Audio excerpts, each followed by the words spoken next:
this time, during the crisis, it just got worse and worse, and more people left, and you had to be very extremely creative. So if you had rockets coming through from airstrikes during the Israeli invasion, you would have to move the patients down to the shelter. But then if at another few years, you would have rockets coming from the other side of the city, and then you'd move the patients way up. So you really had to be very creative.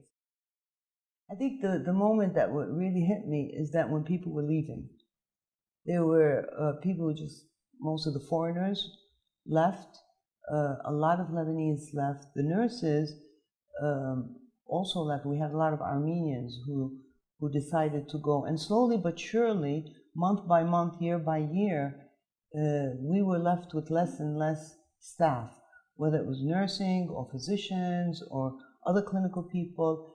And I just felt that I was almost all alone with the people who remained.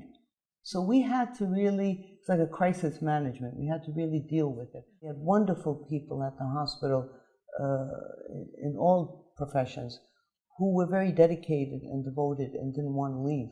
And the families in Ras Beirut wanted their children to come and work with us because they wanted them safe. They didn't want them to get involved with anything on the war. So we had lots of kids who their families asked us to keep at the hospital, and we gave them meals, but of course it wasn't a sophisticated meal. It was like we had rice and beans every day. It was a long queue of just eating rice and beans, no fruits, nothing. So we got, in a way, it was like a family with a lot of loyalty and commitment for one cause, to keep this place running and not to let it fall apart. And this is something that's so unique about this institution that I don't think any institution in the world could have gone through what the AUB went through, whether it's on campus or at the hospital.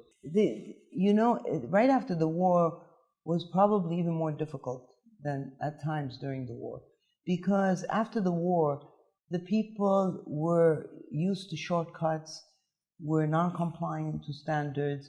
It was so chaotic for 20 years is that it was very difficult to change a culture.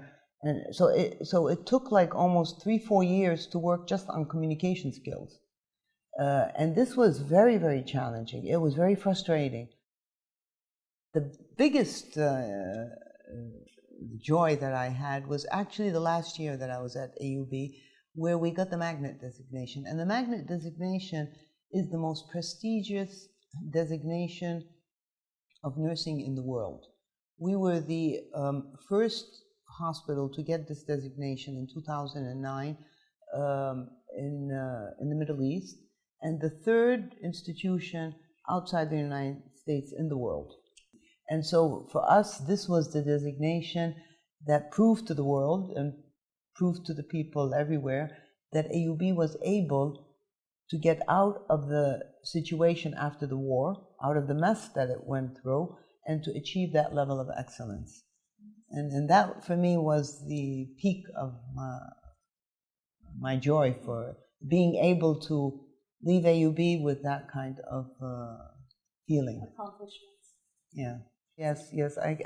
I am what I am because of AUB. From the time I was a counselor, to the time when I produced that show, to the time I became a supervisor, a head nurse, a director. I owe it to AUB because AUB allowed me to